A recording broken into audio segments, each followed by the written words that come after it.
There are some people who seem destined for greatness. They hit their stride young, and they have a boldness about them that makes you look closer. They reach heights in the start of their career that others only hope to attain. We have someone destined for greatness with us today who has indeed already reached impressive heights, and you'll be surprised where and how his experience was gained. Grab your pen and paper. You will want to take a note. When I was in foster care, I never knew when I would have to move, so I always had my suitcase ready to go. Then one day, I was adopted. My new parents opened their hearts and home to me. My parents cook my favorite breakfast for me every morning.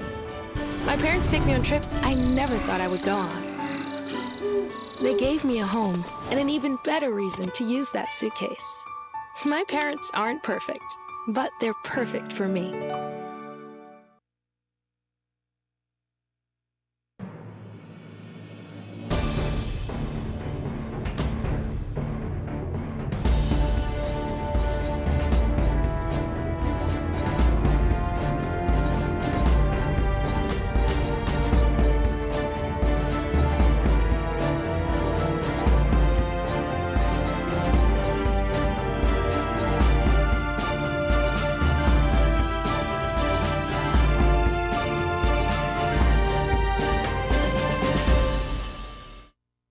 Hello and welcome to the Clarion Call Show. I'm Janice Hatcher-Liggins, your host.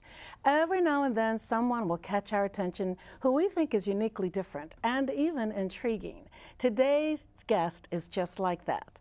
Join me, will you, in welcoming Mr. Paul Monteiro with his impressive story of how he went from welfare to the White House. Paul, thank you so much for joining us. I'm glad to have you here. Oh, thank you for having me. It's a pleasure.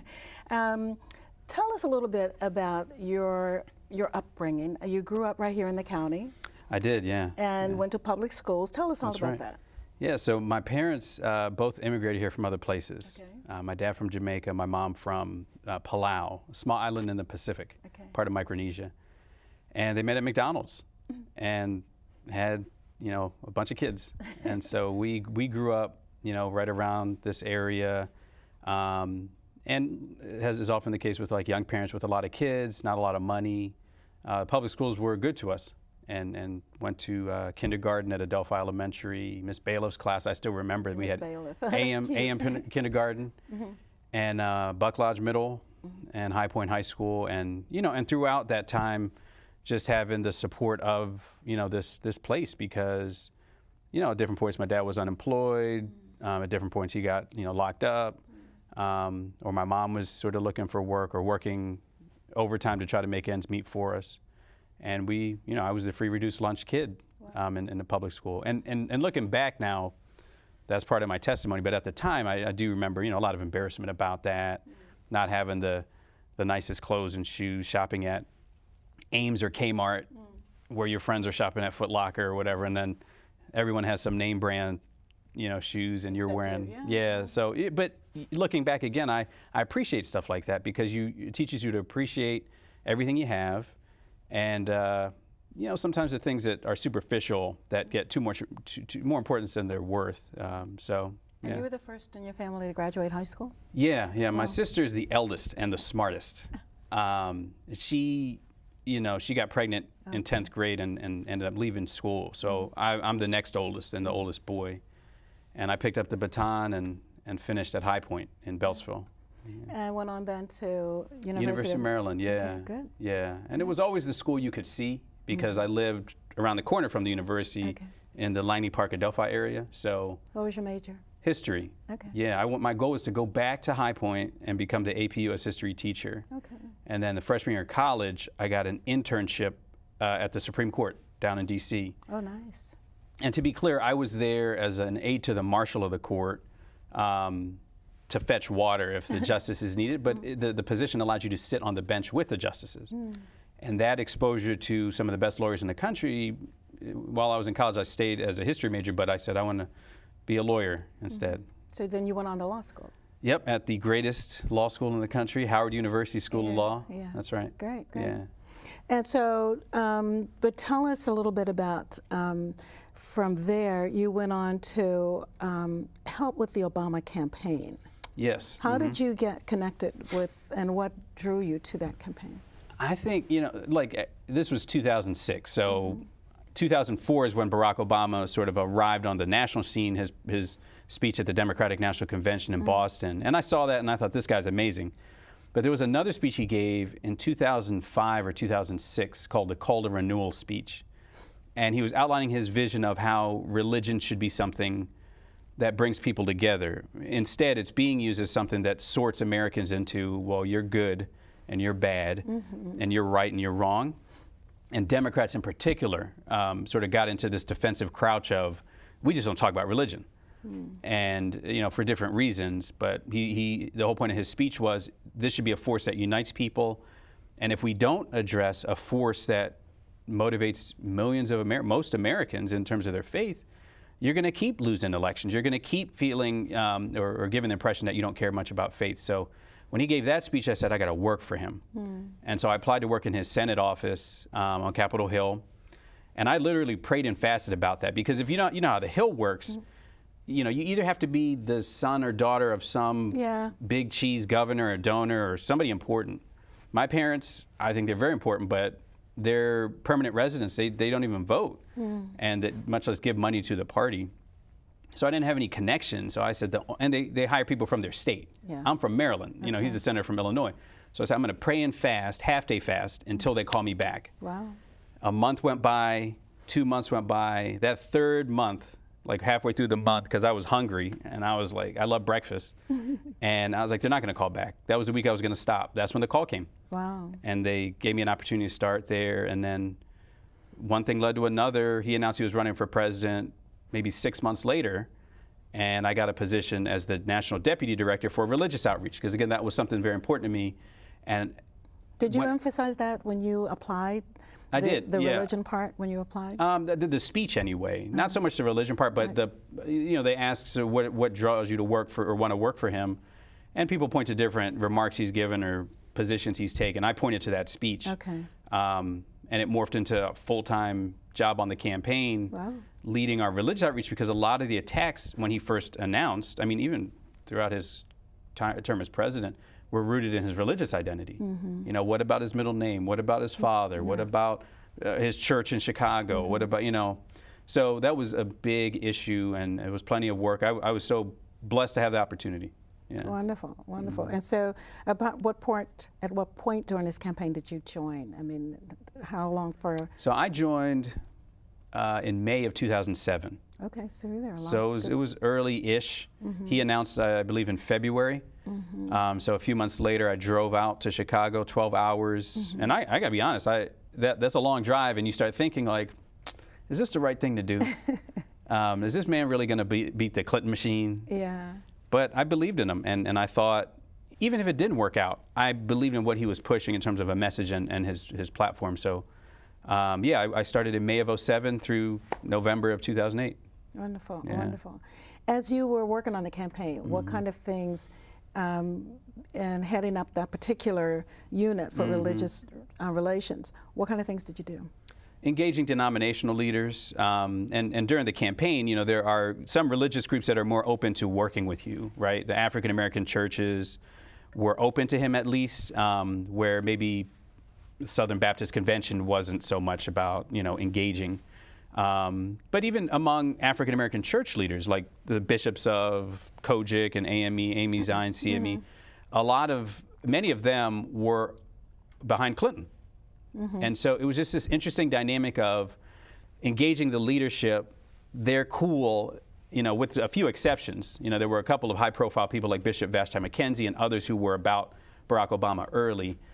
But as you also engage on a grassroots level through house meetings, engaging church organizations at the lay level, great response. People were about Barack Obama.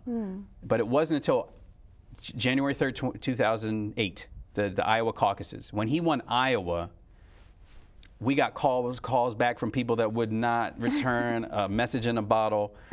And these are leaders. Once he won in Iowa, and they realized, like, a lot of their people were already behind Barack Obama, you know, if you're leading, but your people are ahead of you. So a lot of people came back on the other side of Iowa and said, how do we help? We want to get involved. He had been proven to them at that point. Wonderful, Yeah. wonderful. So I want to back up a little bit, though,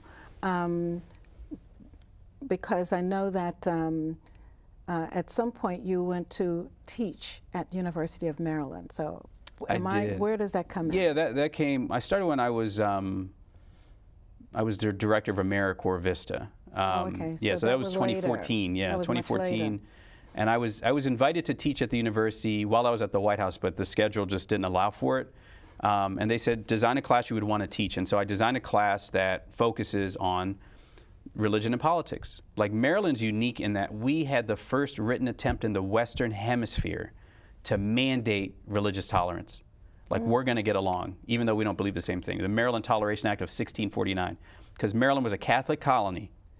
I mean, they weren't coming here for the weather. To be Catholic in England at that time, you couldn't hold office. You weren't a full citizen. So once the Calverts converted to Catholicism, they had to leave government, but they were given a charter to go do your Catholicism over in the New World.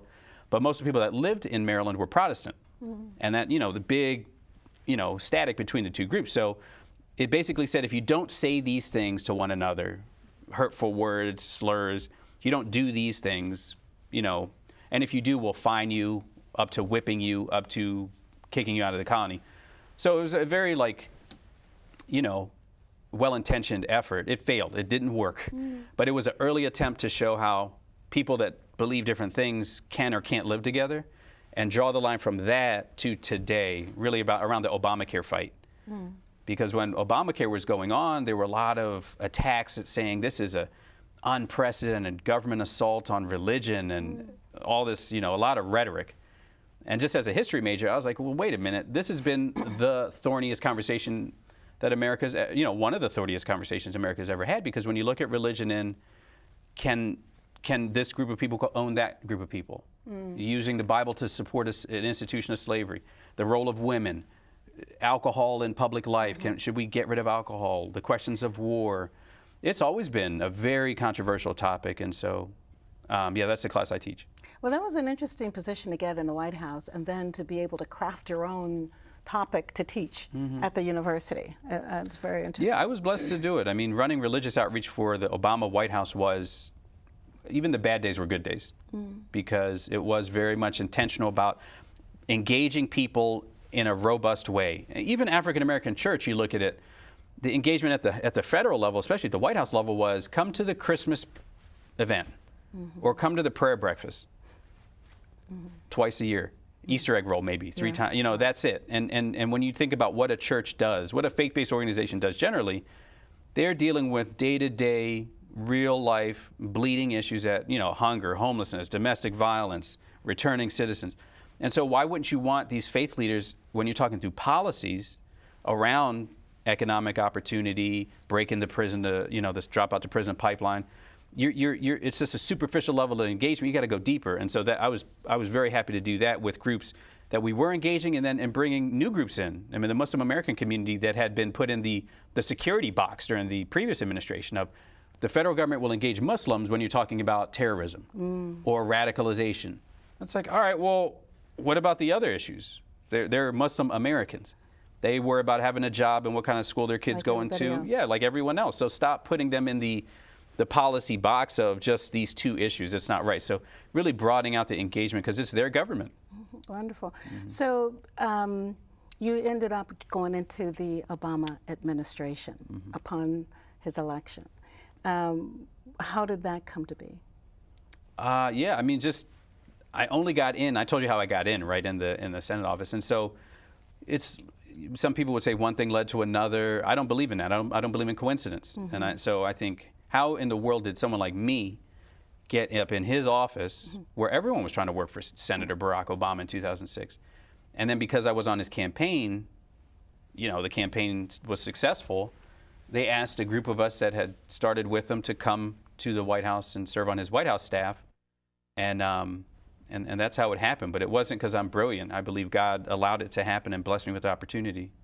Wonderful. Yeah. It was a wonderful opportunity to have presented to you. And what was your first position there? So my first position was the Associate Director for the Office of Public Engagement. And this was, again, we call ourselves the front door of the White House. Like a lot of folks, I'm from Prince George's County. I didn't visit the White House until I started working there, you know, because unless you know someone, Right. you're not really going to show up, you know. So it was about bringing the White House to people. And my areas of responsibility were faith-based organizations, anti-poverty groups, youth organizations, and Arab Americans.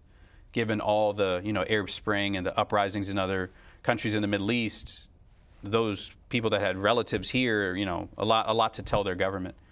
And then I also worked on the Responsible Fatherhood Initiative that, and ran the White House Mentorship Program for young men. In the White House. In the White House, yeah, it was the first time that the White House had a program like this. You bring local young men and women. I ran the boys program, and match them up with White House staff as a mentor, and open the doors of the White House to them, and show them you are good enough. If you want this, you're good enough to be here. The people that look like you that work here, the people from your neighborhoods that work here, bring them to Andrews Air Force Base, show them Air Force One, meet people in the military. If you want to think about that, it was all about exposing them to, you know, the world of the White House. I remember pictures of Barack Obama in the Oval Office with a group of young men around him. Very familiar pictures. So we're going to put a pin in it for right now. We'll be right back. So what nationwide executive level experiences and practices were identified that could help citizens on a local level, particularly here in Prince George's County? That question is next. Stay tuned.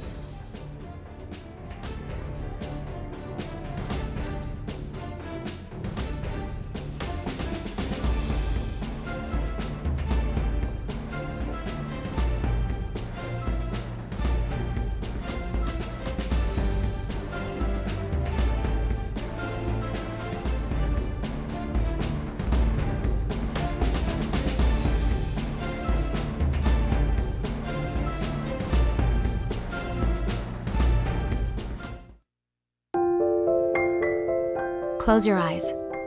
Imagine a world filled with pillow fights, playgrounds, and the search for the perfect climbing tree. Now open your eyes. Every kid deserves that world. But 1 in 5 kids in America struggle with hunger. We can change that. School breakfast for every kid in need.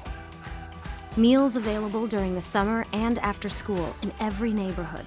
Families learning to cook healthy food. At No Kid Hungry, we're committed to creating a world where every kid eats healthy food every day.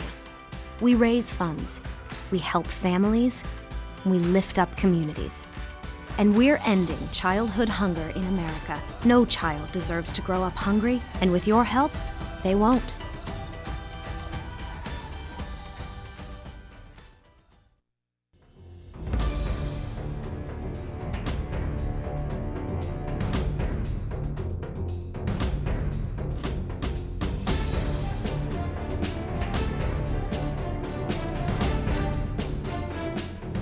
Welcome back. We are continuing our conversation with Mr. Paul Monteiro to understand his role and capacity as a political appointee by President Barack Obama and how that experience helps him today in serving the community.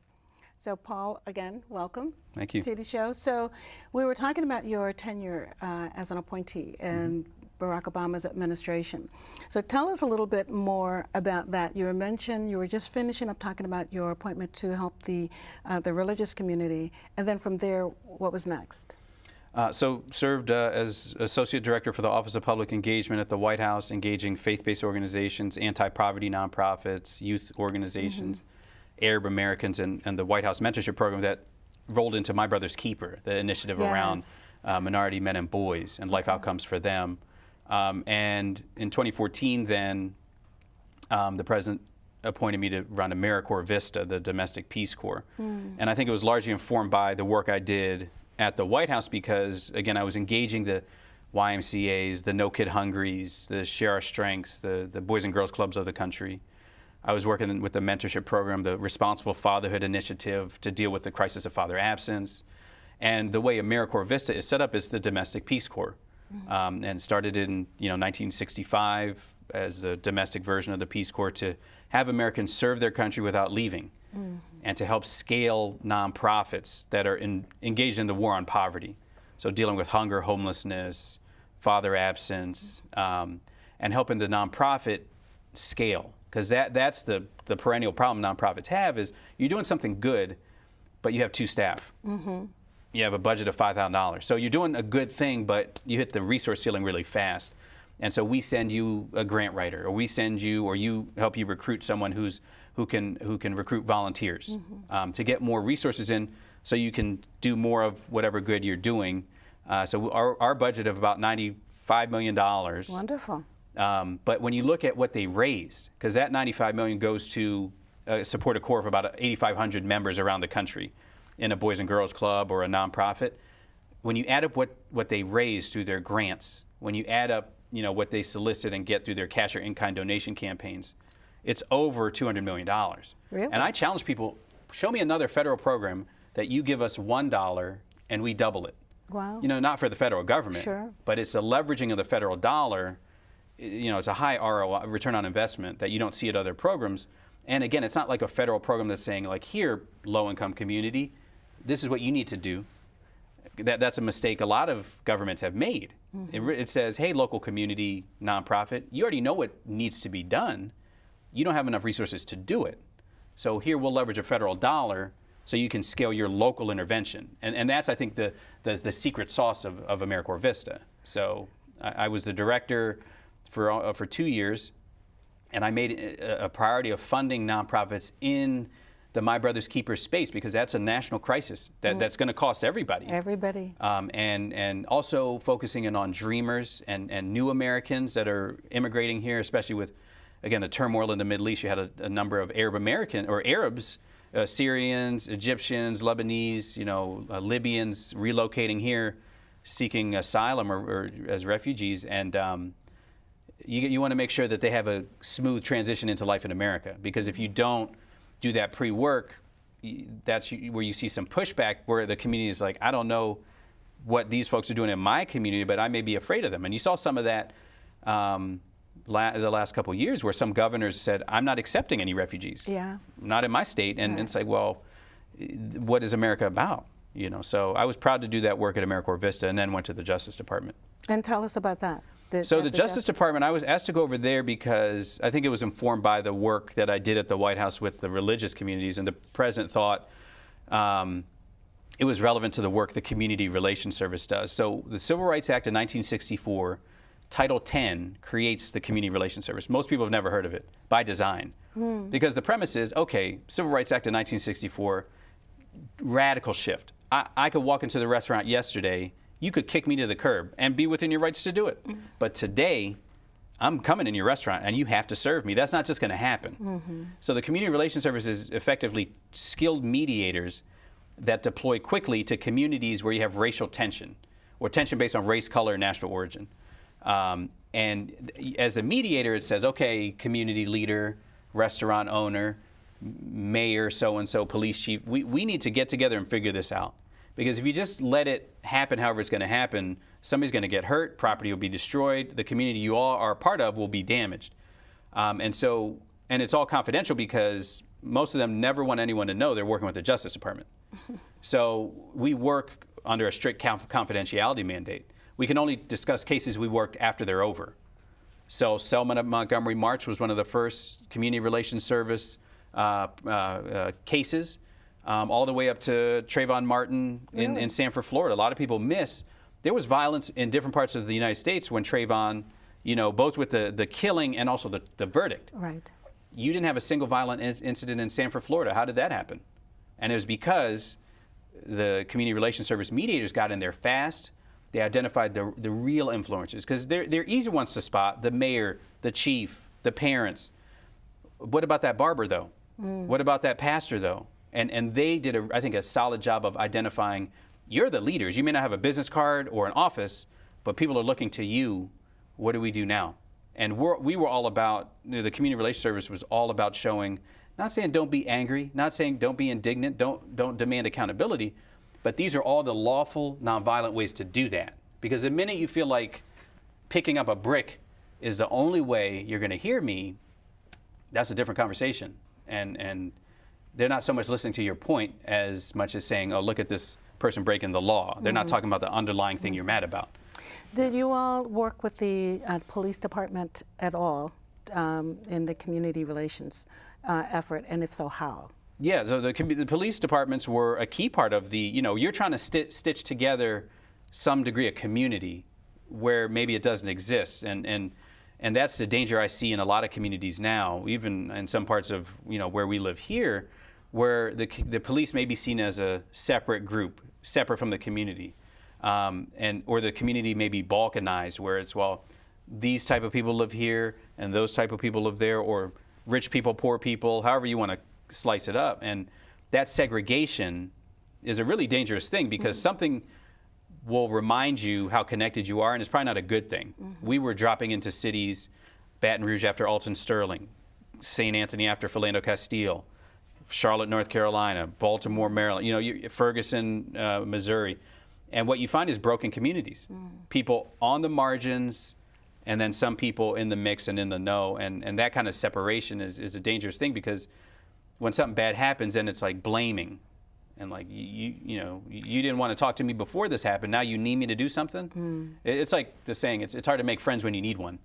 You really want to have a relationship, but that's happening all over the country, is like the separation you see. Yeah, and we need, there are lots of efforts to try to fix it, to try to mend it. Absolutely. Have you seen any efforts to mend in other parts of the country? Yeah, that you I think could so. be well served here? And I'm so glad I had the AmeriCorps Vista experience and then the Justice Department experience, because at AmeriCorps Vista, we're focused on creating economic opportunity, dealing with breaking that cycle of intergenerational poverty. Even if your parent was poor, doesn't mean you have to be.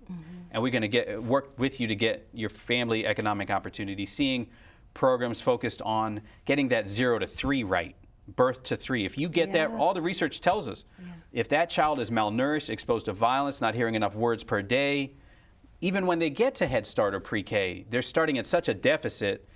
You can spend more money, but the deficit is so severe, it's to put it crassly, it's cheaper. Get that child from birth, support with prenatal care, and then from birth to 3, birth to 4, and then getting into universal pre-K or Head Start programs. That child is able to learn, and so once you get them to that place, then the school system comes into play. And that's so important, because third graders who are not proficient in reading are statistically slated for prison. Yeah. And one of the things that the Clarion Call does is try to make sure we get out into the community to make sure that young moms understand the importance of third grade proficiency in reading. Yeah. So, yeah, your point is, I like that you've had that kind of the blend or the bridge between AmeriCorps Vista and what you did. Because I feel like the Justice Department experience was showing what happens when you don't have economic opportunity. I always tell people, like, if you drove through Freddie Gray's neighborhood a month before you heard of Freddie Gray, what would you find? Nothing. Boarded up houses, containment schools, not preparing them for Howard or Harvard, nowhere to work. You can't, probably not a grocery store. And you see that pattern. Again, Baton Rouge, Ferguson, Charlotte, it's that part of town. North of that street. Behind.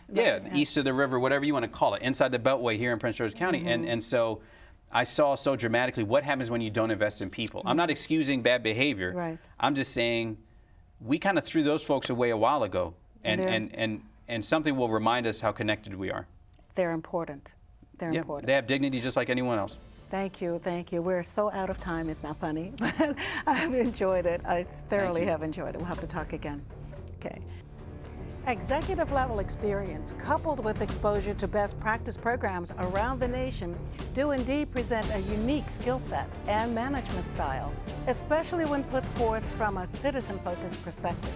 We applaud Paul Monteiro for the tremendous strides he's made from the outset of his career as a public servant, and we encourage him to continue to serve the people of Prince George's County. That's it for now, and we hope you enjoyed the show. Join us next time, won't you, for the Clarion Call. Until then, I'm Janice Liggins. Blessings to you.